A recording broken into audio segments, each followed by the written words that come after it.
नमस्कार दोस्तों, मैं धीरू शर्मा प्रज्ञा एस्ट्रोलॉजर चैनल में आप लोगों का हार्दिक स्वागत करता हूं। मित्रों, आज मैं आप लोगों को बताऊंगा स्वर विज्ञान के बारे में, क्योंकि समस्त शास्त्रों में उत्तम है स्वर विज्ञान।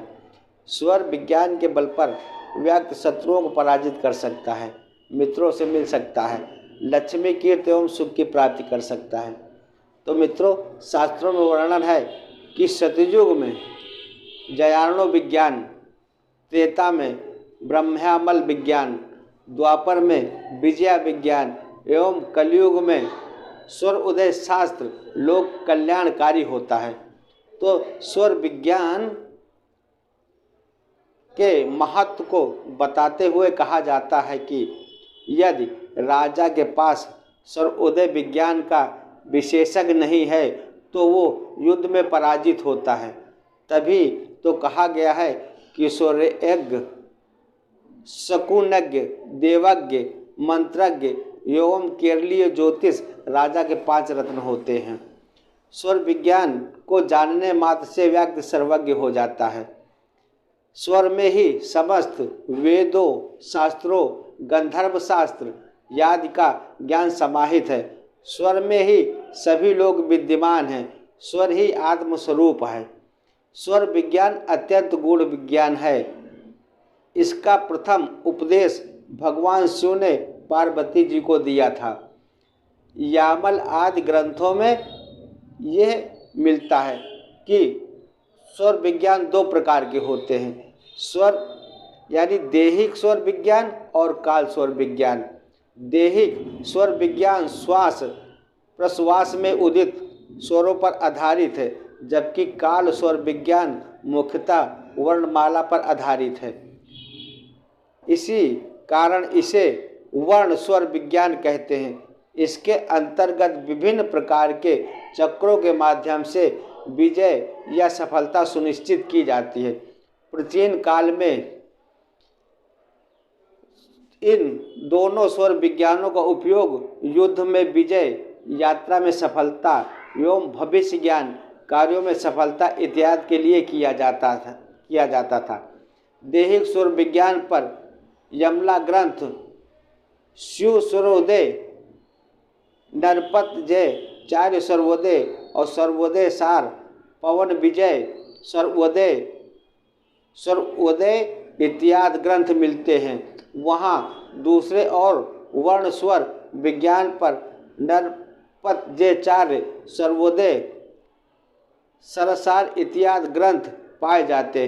देहिक स्वर विज्ञान ही एक ऐसा विज्ञान है जो भारतीय ज्योतिष को योग शास्त्र एवं तंत्र शास्त्र से भी जोड़ता है। स्वर विज्ञान का उपयोग साधना के साथ साथ तंत्र साधना भी समान रूप से किया जाता है। सर्वोदय शास्त्र योग शास्त्र की तथा स्वर तंत्र शास्त्र की प्रमुख शाखाओं के रूप में प्रचलित है। तो मित्रों, हम जानते 10 नाड़ी और 10 वायु देहिक स्वर का अपना विस्तृत विज्ञान है, जिससे संबंध में कहा जाता है कि यदि इसमें व्यक्ति पारंगत हो जाता है तो वो त्रिकाल यज्ञ हो जाता है। शरीर में स्थित शक्तियाँ में सबसे बड़ी महाशक्ति कुंडलनी है। ये कुंडलनी सर्प के समय लंबी और कुंडल की आकार की है। ये नाभि स्थान में रहती है। इसी से लगी हुई 10 नाड़ियाँ ऊपर की ओर और 10 नाड़ियाँ नीचे की ओर जाती है। 2-2 नाड़ियाँ दाएं एवं बाएं पार्श्व भाग में जाती है। इस प्रकार सभी नाड़ियाँ कुंडलनी महाशक्ति की मूल उत्पन्न होती है।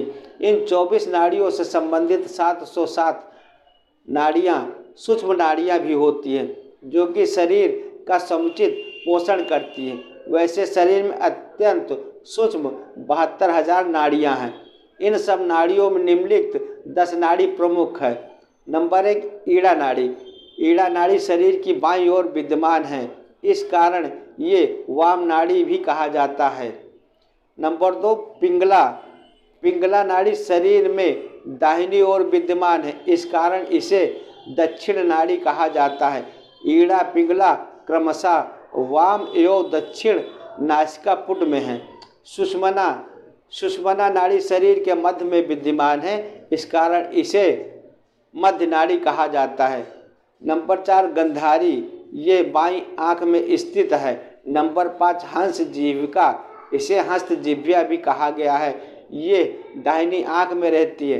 नंबर 6 पूषा, इसका स्थान दाएं कान में है।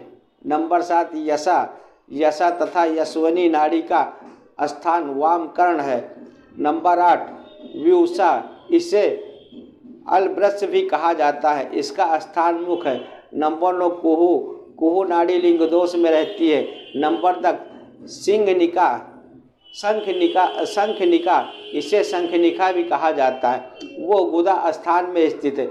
इस प्रकार 10 द्वारों में युक्त 10 नाड़ियाँ स्थित है। शरीर में स्थित वायुओं को 2 भागों में विभिन्न किया गया है, मुख्य वायु और गौण वायु। प्राण, अपान, समान, उदान और व्यान, ये मुख्य वायु है। अपान वायु नाभि देश में, समान वायु कंठ में, उदान वायु संपूर्ण शरीर में, व्यान नामक वायु संचारित होती है। नमस्कार दोस्तों, वीडियो अच्छी लगे तो आगे से आगे लाइक करो, शेयर, कमेंट करो। आगे दूसरे एपिसोड में हम आपको पूरी जानकारी देंगे।